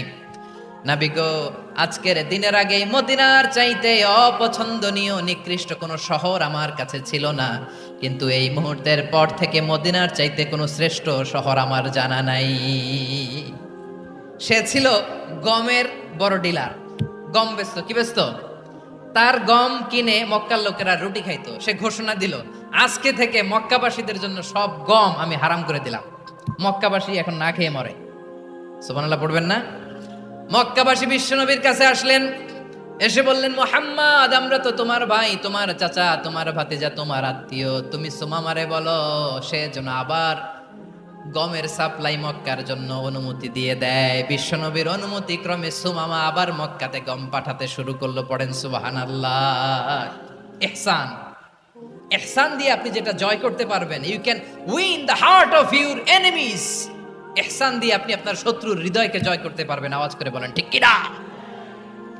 এজন্য আল্লাহ বললেন, ওয়া আনফিকু ফি সাবিলিল্লাহি ওয়া লা তুলকু বিআইদিকুম ইলাত তাহলুকা ওয়া আহসিনু ইন্নাল্লাহা ইউহিব্বুল মুহসিনিন। তোমরা আল্লাহর রাস্তায় দান করবে আর নিজেরা নিজেদেরকে ধ্বংসের হাতে ঠেলে দিও না। তোমরা একে অপরের প্রতি ইহসান করবে, কারণ ইহসানকারীদেরকে আল্লাহ বড্ড ভালোবাসেন। সুবহানাল্লাহ পড়েন। আবার সূরা রহমানে আল্লাহ বললেন, হাল জাযাউল ইহসানি ইল্লাল ইহসান ফাবিআইয়ি আলা, সবাই পড়েন, ফাবিআইয়ি আলাই রাব্বিকুমা তুকাযযিবান। ইহসানের প্রতিদান হিসেবে ইহসানই হয়। বিশ্বনবী সুমামার প্রতি যেমন ইহসান করেছেন, সুমামাও ঠিক তেমন ইহসান ফিরিয়ে দিয়েছে। ঠিক কিনা বলেন? তাহলে এক নম্বরে হচ্ছে আদ, ন্যায় বিচার। দুই নম্বরে সবাই বলেন ইহসান, সদাচরণ। ইহসান দুই ধরনের প্রিয় ভাইরা, ইহসান ফিল ইবাদা, ইহসান ফিল মুআমালা। ইহসান ফিল ইবাদা হচ্ছে একাগ্র অনুভবে ইবাদতে ডুব দেওয়া, এর নাম ইবাদতের ইহসান। সুবহানাল্লাহ পড়ে। বিশ্বনবী বলেন ইহসান মানে কি জানো নাকি? হাদিসে জিবরিলে সাইয়েদনা জিবরিল আলাইহিস সালাম বিশ্বনবীকে বললেন, আখবিরনি আনিল ইহসান। নবী আমাদেরকে বলেন ইহসান মানে কি? বিশ্বনবী বললেন, আনতা আবুদাল্লাহা কাআন্নাকা তারাহু ফাইন লাম তাকুন তারাহু ফাইন্নাহু ইয়ারাক। ইহসান মানে হলো এমন ভাবে তুমি আল্লাহর সামনে নিজেকে উজাড় করে ইবাদত করবে, তুমি ভাববে তুমি আল্লাহকে দেখতে পাচ্ছ। আর এটা যদি ভাবা তোমার জন্য কঠিন হয়ে যায়, অন্তত এতটুকু তুমি ভাববা যে আল্লাহ তোমাকে দেখতে পাচ্ছেন। ঠিক কিনা বলেন? ও আমার বীর চট্টলার ভাইয়েরা, কেউ যেটা দেখে না সেটা দেখে কে? এই বিশ্বাস হৃদয়ের মধ্যে আছে? নামাজে যখন দাঁড়ান এই ফিলিংসটা আনা যাবে? হ্যাঁ, এশার সালাত তো এখনো হয় নাই না? আলোচনা শেষে এশার সালাত এখানে অনুষ্ঠিত হবে, তাই না? আচ্ছা বলুন তো, আমরা এশার সালাত পর্যন্ত বেঁচে থাকবো এই গ্যারান্টি আছে কার কার? হাত তোলেন। কয়েকজন হাত তুলছে পেছনে, না বুঝে তুলে ফেলছে। এশা পর্যন্ত যে আমরা হায়াত পাবো কোনো গ্যারান্টি আছে? সবাই আওয়াজ করে বলেন গ্যারান্টি আছে? গ্যারান্টি নাই। এজন্য বিষ্ণু ইসলাম বলেছে এমন ভাবে নামাজে দাঁড়াও, ইবাদত করো, মনে করো হতে পারে এটাই আমার জীবনের শেষ নামাজ। পারফর্ম দ্য সালাহ as if this is your last and final prayer. এমন ভাবে সালাতে দাঁড়াও, ভাবো হতে পারে এটাই তোমার জীবনের শেষ নামাজ। এমন ভাবে নামাজে দাঁড়াও, ভাবো এটাই শেষ নামাজ। তাহলে নামাজে একাগ্রতা বাড়ায় দিবে কে?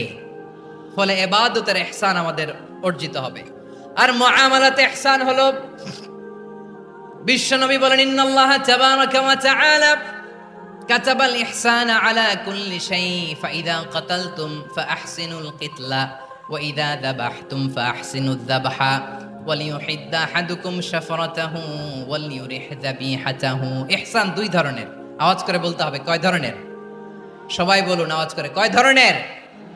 একটা হচ্ছে ইহসান ফিল ইবাদা, ইবাদতে ইহসান। ইবাদতে ইহসান কি? একাগ্র অনুভব দিয়ে ইবাদত করা, মন প্রাণ দিয়ে ইবাদত করা। আর মুআমালাতে ইহসান কি?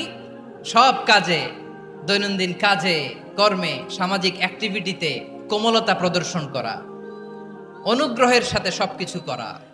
আল্লাহ তাআলা ইন্নাল্লাহা তাবারাকা ওয়া তাআলা কাতাবাল ইহসানা আলা কুল্লি শাই, তিনি সব কিছুর ব্যাপারে ইহসানকে আবশ্যক করেছেন। সবকিছু, মুমিনের সব কাজে ইহসানের পরশ থাকবে। ওয়া ইযা কাতালতুম ফাহসিনুল কিতলা, বিশ্বনবী বলেন তুমি যখন কাউকে হত্যা করো ইহসানের সাথে করো। সুবহানাল্লাহ পড়বেন না? যখন হত্যা করো তখনও ইহসানের সাথে। আচ্ছা হত্যা করবো আবার ইহসান আসবে করতে করে, তো মেরেই ফেলবো আমি। আল্লাহ, ও ভাই একজন খুন করেছে, খুনি, রাষ্ট্রীয় আইনে তার শাস্তি হয়েছে ডেথ পেনাল্টি, মৃত্যুদণ্ড। এখন মৃত্যুদণ্ড দেখে আপনি যেমনে মন চায় তেমনে মারবেন লোকটারে? ওর নাক কেটে ফেলতে পারবেন? ওর কান কাটতে পারবেন? ওর চোখ উপড়ে ফেলতে পারবেন আপনি? যেমন মন চায় তার অঙ্গহানি করা যাবে না। ইহসানের সাথে তাকে হত্যা করো। সুবহানাল্লাহ, this is Islam, this is the true essence of Islam. ওয়া ইযা যাবাহতুম ফাহসিনুয যাবহা, যখন জবাই করবে তখনও ইহসানের সাথে জবাই করো। করব জবাই, ওইখানেও নাকি এহসান। আচ্ছা, কুরবানির দিন আমরা পশুগুলোরে কি করি বলেন সবাই আওয়াজ করে? জবাই। জবাই মানে তো এটার মেরেই ফেলতেছি, একটু পরে তো টুকরো টুকরো করে গোশতগুলো খাবো, এটা তো খাবো, এটা তো মেরেই ফেলবে। বিষ্ণু বলে না, জবাইয়ের মধ্যেও মুমিনের জবের ভেতরেও ইহসানের পরশ থাকা চাই। যখন জবাই করবে প্রাণীটাকে হাত পা টাইট করে বেঁধে নাও, ছুরিটাকে শার্পেন করে নাও, ধারালো করে নাও, যাতে অল্প সময়ে জবাইটা হয়ে যায়, প্রাণীটা যাতে কম কষ্ট পায়। সুবহানাল্লাহ পড়ে। দিস ইজ কল্ড ইহসান। ইহসান আল্লাহ তাআলা যেমনি আদলের আদেশ করেছেন, ন্যায় বিচার জাস্টিস এনশিওর করতে বলেছেন, সমাজে ইহসানের ব্যবহার, ইহসানের অনুশীলন তিনি করতে বলেছেন। এজন্য মুমিনের প্রতিটি কাজে, আমার চট্টগ্রামের ভাইয়েরা আমার দিকে তাকান, খেয়াল করে শুনুন, মুমিন জীবনের প্রতিটি কাজে ইহসানের পরশ থাকা চাই। আমরা যেন আমাদের পরিবারের প্রতি ইহসান করি, আমরা যেন আমাদের কর্মচারীদের প্রতি ইহসান করি, আমরা যেন আমাদের কলিগদের প্রতি ইহসান করি, আমরা যেন আমাদের ভাইদের প্রতি ইহসান করি। মুমিন জীবনের প্রতি কাজে ইহসানের পরশ থাকার দরকার আছে না নাই? কথা বুঝতে পেরেছেন? তাহলে আল্লাহ তাআলার 3টা আদেশ ছিল, কয়টা গেল? ভুলে গেছে, ভুলে গেছে চট্টগ্রাম। 3টা আদেশের মধ্যে কয়টা বললাম? প্রথমে কি ছিল? আদল। 2 নম্বরে, 3 নম্বরে রব্বুল আলামিন বললেন ওয়া ইতা ইদিল কুরবা, নিকটাত্মীয়দেরকে দান করো। নিকট আত্মীয়দেরকে দাও, যারা তোমাদের ব্লাড কানেকশনের আত্মীয় তাদেরকে তোমরা দাও। এখানে জেনারেলি বললেন দাও, কি দিব সেটা তিনি এখানে বলেন নাই, সেটা তিনি সূরাতুল ইসরার মধ্যে বলেছেন। আল্লাহ বলেন ওয়া আতিযাল কুরবা হাক্কা, নিকট আত্মীয়দেরকে তাদের অধিকার, তাদের প্রাপ্য তোমরা বুঝিয়ে দাও।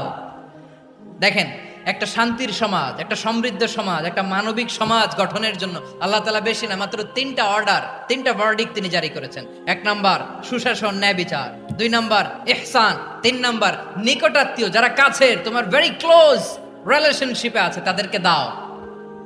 দাও, দিলে বাড়িয়ে দেয় কে? অনেকে দিতে চায় না, কৃপণতা করে। দিলে বাড়ায় দেয় কে? ও মিয়া, মদিনার মধ্যে সবচাইতে গরিব সাহাবী ছিল বেলাল রাদিয়াল্লাহু তাআলা আনহু। ওনার এন্টায়ার অ্যাসেট, সম্পদের পরিমাণ কতদূর জানেন? একটা লুঙ্গি। বেলাল রাদিয়াল্লাহু তাআলা আনহু, ওনার টোটাল ওয়েলথের এস্টিমেশন হচ্ছে মাত্র একটা লুঙ্গি। একটা লুঙ্গি, টোটাল ওয়েলথ এস্টিমেশন, টোটাল সম্পদের পরিমাণ বেলাল রাদিয়াল্লাহু তাআলা আনহুর কি ছিল? কথা বোঝে নাই বোধহয়। কি ছিল? ওই বেলাল রাদিয়াল্লাহু তাআলা আনহুকে বিষ্ণু ইসলাম বলেছেন আনফিক ইয়া বেলাল, ও বেলাল তুমিও দাও। ওয়ালা তাখশা মিন যিল আরশি ইখলালা, আরশের অধিপতির তো কোনো ঘাটতি নাই, তুমি দিলে ওই আল্লাহ তোমারে বাড়ায় দিবে। এজন্য আমার প্রিয় ভাইয়েরা, দিলে কমে না, দিলে বাড়ে। অনেকে ধরে রাখে, নতুন কিছু নিতে পারে না, হাত দিয়ে যেটা ধরে রেখেছেন এটা দিয়ে দেন, বড় একটা ধরার সুযোগ পাবেন। জোরে বলেন ঠিক কিনা? ধরেন 5 কেজি ওজনের একটা ধরে রাখছেন, এখন 10, এটা না ছাড়লে 10 কেজি ধরতে পারবেন আপনি? আচ্ছা, 10 কেজির জিনিস একটা আছে হাতে, ওইটা যদি ছেড়ে দেন তাইলে না 15 কেজি ধরতে পারবেন? কথা বলেন ঠিক কিনা? তাহলে দিলে বাড়িয়ে দেয় কে?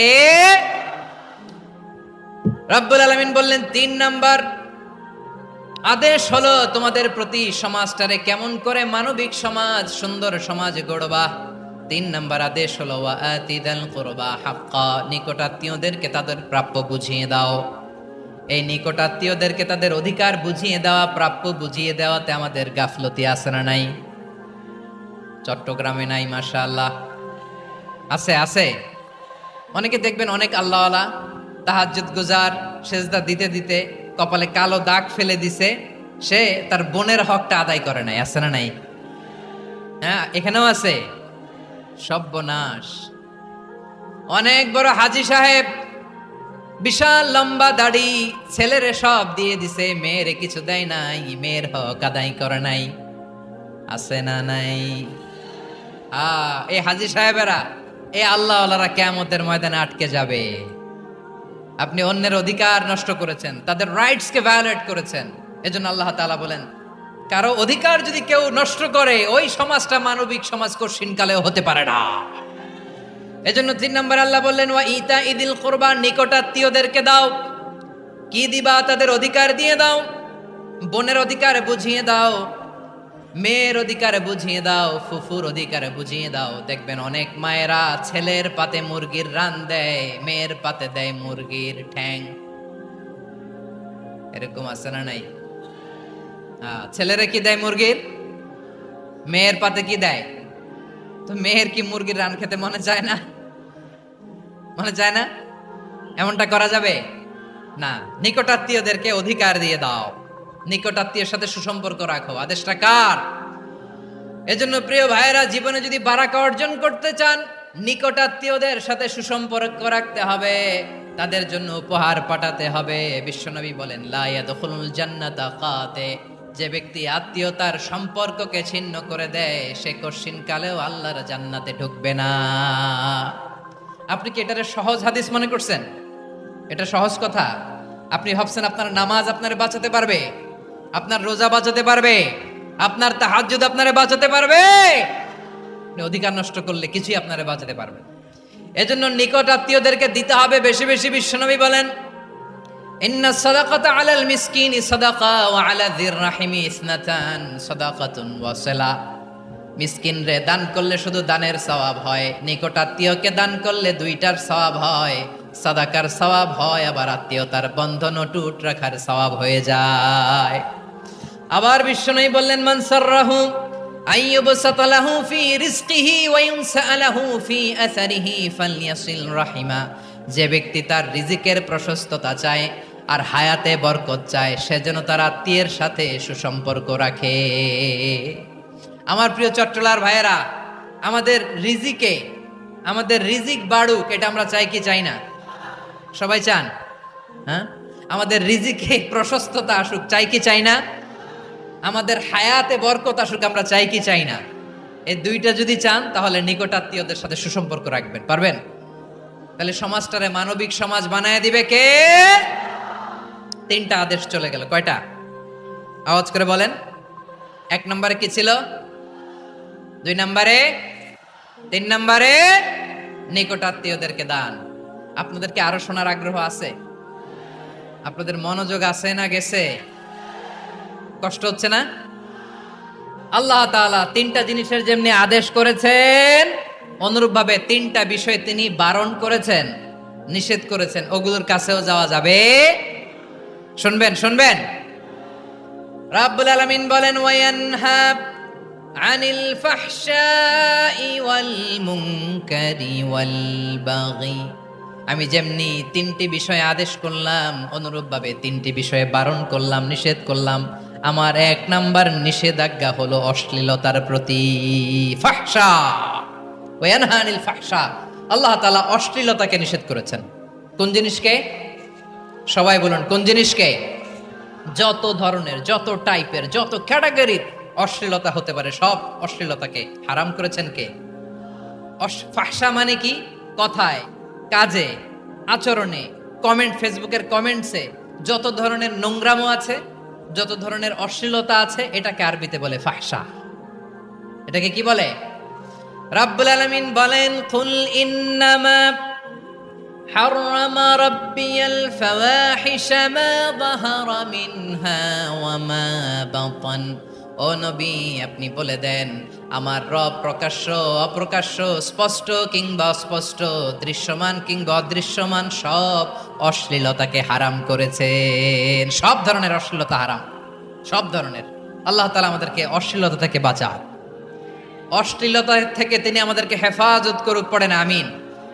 এবার বলেন, আমাদের সমাজে অশ্লীলতা আছে না নাই? চট্টগ্রামে নাই? আমি কই নাই, ওনারা বলে আছে। দেখছেন, আমি সামহাও বাঁচায় দেওয়া ট্রাই করতেছি, ওনারা বলে আছে। অশ্লীলতা নানা ভাবে, নানা নামে, নানা মোড়কে আমাদের সমাজে আছে না নাই? সংস্কৃতির নামে, ফ্যাশনের নামে, বিনোদনের নামে, উপন্যাসের নামে, কনসার্টের নামে অশ্লীলতা আছে না নাই? আপনি দেখেছেন কনসার্টগুলোর অবস্থা? এই যে আতিফ আসলাম যে আসছে আমাদের দেশে, তারপর কে কে আসছে, আমাদের তরুণ তরুণীরা, আমাদের যুবক যুবতীরা, আমাদের জেনজিরা, কি অবস্থা ওইখানে? হ্যাঁ, কি অবস্থা? কে বাঁচাবে ওদের? কে রক্ষা করবে ওদের ইমানের, ওদের চরিত্রের হেফাজতের গ্যারান্টি কে দিবে? কনসার্টের নামে অশ্লীলতা আছে না নাই? ছেলে মেয়ে একে অপরকে জড়ায় ধরতেছে, একে অপরকে চুমু খাচ্ছে প্রকাশ্যে, দিবালোকে, গণমানুষের সামনে। আল্লাহ তাআলা এই অশ্লীলতা থেকে আমাদেরকে বেঁচে থাকতে বলেছেন, বেঁচে থাকতে বলেছেন। রূপালী জগতের নামে অশ্লীলতা আছে না নাই? এই টার্মটা আপনারা জানেন না? রূপালী জগৎ কি জগৎ? আসলে কি রূপালী জগৎ না অন্ধকার জগৎ?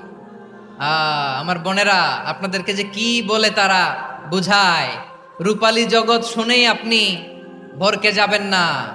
রূপালী জগতে যে নারী যত বেশি উলঙ্গ, সে নাকি তত বেশি সাহসী। জানেন, বলে এটা একটা সাহসী নারী, খুব সাহসী পদক্ষেপ তার। যত বেশি শরীর থেকে কাপড় নামাতে পারবে, যত বেশি বস্ত্রহীন হয়ে নিজেকে প্রেজেন্ট করতে পারবে, সে নাকি তত বেশি সাহসী। আমার চট্টলার ভাইয়েরা, শয়তানের প্রথম এজেন্ডা ছিল বনি আদমকে বস্ত্রহীন করা। সে আদম এবং হাওয়া আলাইহিস সালামকে নিষিদ্ধ গাছের ফল খাইয়ে তাদেরকে বস্ত্রহীন করেছে। এই জামিনেও সে আমাদেরকে বস্ত্রহীন করতে চাইবে। এই রূপালী জগতের নামে তারা এটা করে। আমার প্রিয় বোনেরা, আপনি জানেন না আপনার দাম কত। ওরা আপনাদেরকে বিজ্ঞাপনের সস্তা পণ্য বানাতে চায়। ওরা আপনাদেরকে ওদের ভোগের লিপসার টুলস বানাতে চায়। ওরা আপনাদেরকে দিয়ে ওদের খায়েশ পূরণ করতে চায়। এটা আপনাদের জন্য মোটেও ডিগনিটি নয়, এটা আপনাদের জন্য সম্মান নয়। আপনার সম্মান শালীনতায়, আপনার সম্মান হেজাবে, আপনার সম্মান ভদ্রতায়, আপনার সম্মান আপনার ডিসেন্ট পোশাকে। পোশাক বলে দেয় এই নারীটা ভদ্র না অভদ্র। পোশাক বলে দেয় এই মেয়েটা কোন ঘরের মেয়ে। আওয়াজ করে বলেন ঠিক কিনা? আপনি জানেন না, আপনারা সস্তা পণ্য বানায়, ভোগের পণ্য, বিলবোর্ডে আপনাকে উলঙ্গ করে উপস্থাপন করে। এই অশ্লীলতার সাথে ইসলামের কোনো সম্পর্ক। এজন্য আল্লাহ বলেন, আমি অশ্লীলতাকে হারাম করেছি। অশ্লীলতাকে হারাম করার প্রথম কারণ হলো এর মাধ্যমে মানবতাকে অপমানিত করা হয়। কারণ মানুষের সম্মান মানুষের পোশাকে। মানুষ যখন পোশাকহীন হয়ে যায়, বস্ত্রহীন হয়ে যায়, তার সম্মান কমে যায়। ঠিক কিনা? অশ্লীলতাকে হারাম করার প্রথম কারণ হচ্ছে মানুষ মানুষকে অপমান করে। একটা নারী, সে তো সম্মানিত। নারী যে কত সম্মানিত, নারীর এটা বুঝেই নাই। বিশ্বনবী বলেন, আর দুনিয়া কুল্লুহা মাতা ওয়া খায়রু মাতা'আদ দুনিয়া আল মারআতুস সালিহা। আমার বোনেরা, 5টা প্যান্ডেলে আপনারা এলইডিতে আমার আলোচনা শুনছেন, আমি জানি। আপনাদের এই গর্ভ যে কত দামি আপনি জানেন না। আপনার পেট থেকেই আসবে আগামী দিনের সালাহুদ্দিন আল আইয়ুবী। আপনার পেট থেকেই আসবে অনাগত দিনের ইমাম মাহদী আল মুনতাদর।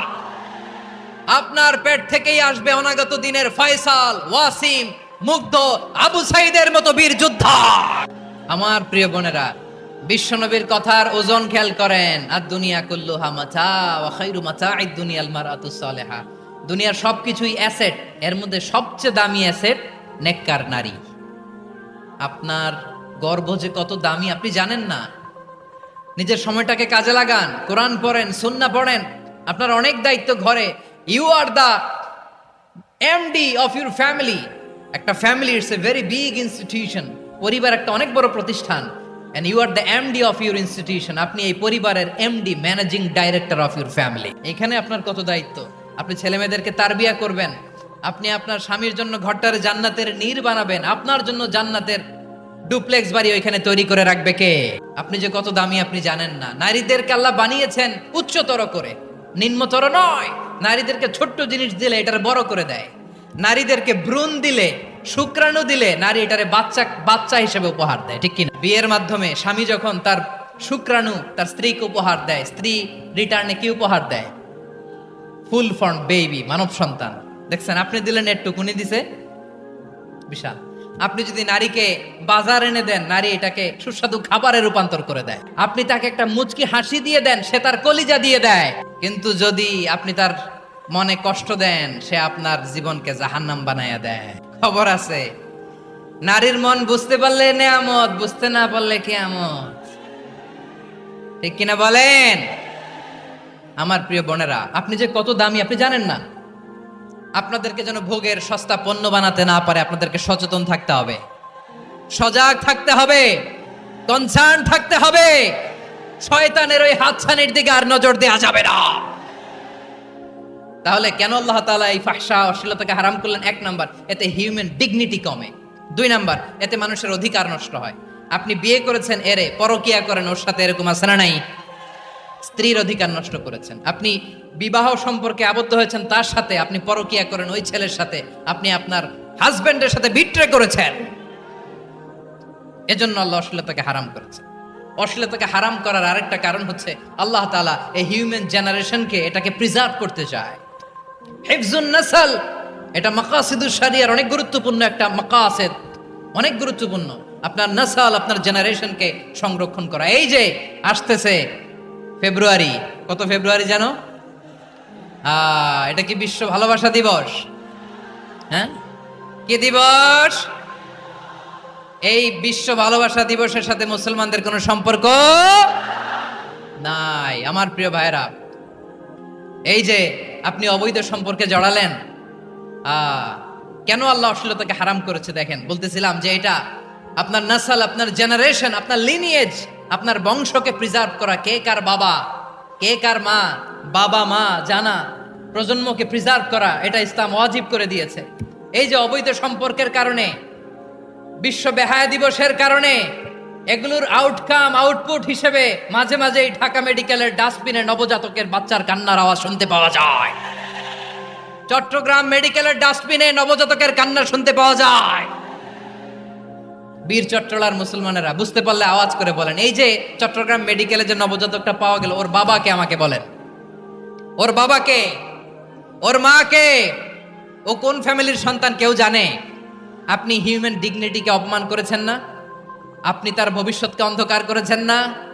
আপনি তার লিনিয়েজকে প্রশ্নবিদ্ধ করে দিয়েছেন না? এই জন্য আল্লাহ তাআলা অশ্লীলতাকে আমাদের জন্য হারাম করে দিয়েছেন। পড়েন সুবহানাল্লাহ। এই জন্য রাব্বুল আলামিন বলেন, কুল ইন্নামা হারামা রাব্বিয়াল ফাওয়াহিশা মা যাহারা মিনহা ওয়া মা বাতান। প্রকাশ্য অপ্রকাশ্য সব অশ্লীলতাকে হারাম ঘোষণা করে দিয়েছে কে? আবার দুনিয়ার বুকে যারা অশ্লীলতার প্রসার করে তাদের জন্য শাস্তি মজুদ রেখেছে কে? রাব্বুল আলামিন বলেন, ইন্নাল্লাযীনা ইউহিব্বুনা আন তাশিআল ফাহিশাতু ফিল্লাযীনা আমানু লাহুম আযাবুন আলীমুন ফিদ দুনিয়া ওয়াল আখিরাতি ওয়াল্লাহু ইয়ালামু ওয়া আনতুম লা তা'লামুন। নিশ্চয়ই যারা বিশ্বাসীদের মাঝে অশ্লীলতার প্রচার প্রসার করতে চায় তাদের জন্য আমি মর্মন্তুদ শাস্তি প্রস্তুত করে রেখেছি, দুনিয়াতেও রেখেছি, আখিরাতেও রেখেছি। ঘোষণাটা কার? যারা এই নাটকের নামে, সিনেমার নামে, রূপালী জগতের নামে, মুভির নামে, ওটিটি প্ল্যাটফর্মের নামে আমার সমাজে অশ্লীলতা ছড়াতে চায়, তাদের জন্য কঠিন মর্মন্তুদ শাস্তি মজুদ রেখে দিয়েছে কে? ও আমার বোনেরা, এখনো আপনি জাগবেন না? এখনো আপনার চিন্তার দুয়ারে এখনো নাড়া পড়ে নাই? ওরা আপনাকে উলঙ্গ বানাতে চায়, ওরা আপনাকে আইটেম গার্ল বানাতে চায়। এজন্য ইসলাম অশ্লীলতাকে হারাম করেছে। হারাম। ইসলাম বলেছে যোজন যোজন দূরে থাকো, ওরা বলে না কাছে আসো, কাছে আসার গল্প, ক্লোজ আপ ওয়ান, কাছে আসার গল্প আছে না নাই? চট্টগ্রামে তো এগুলো নাই মাশাআল্লাহ। হ্যাঁ, এখানেও আছে ক্লোজ আপ ওয়ান, কাছে আসার গল্প। আল্লাহ বলেন ওয়ালা তাকরাবুজ জিনা, কাছেও এসো না, জিনা থেকে যোজন যোজন কিলো দূরে থাকো, ওরা বলে কাছে আসার গল্প। আমার বীর চট্টলার ভাইয়েরা, কাছে আসতে হলে আমরা কোরআনের কাছে আসব, কাছে আসতে হলে নবীর কাছে আসব, কাছে আসার গল্প হবে আমার রবের কাছে আসার গল্প। চিল্লায় বলো ঠিক কিনা?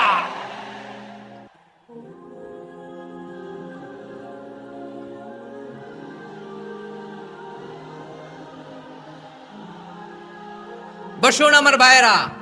তাহলে অশ্লীলতার সাথে আমাদের কোনো সম্পর্ক? সবাই বলতে পারেননি, আওয়াজ করে বলুন, অশ্লীলতার সাথে আমাদের কোনো সম্পর্ক? আমরা এই সমস্ত ক্লোজ আপ ওয়ান কাছে আসার গল্পের প্রোগ্রামে যাব, আমরা কোন ধরনের অশ্লীল কন্টেন্ট সোশ্যাল মিডিয়ায় টিভিতে দেখব? রব্বুল আলামিন বলেন ওয়ায়ানহা আনিল ফাহশাই ওয়াল মুনকারি ওয়াল বাগি, তিনটা জিনিসকে আমি নিষিদ্ধ করলাম। এক নাম্বার হলো ফাহশা, অশ্লীলতা।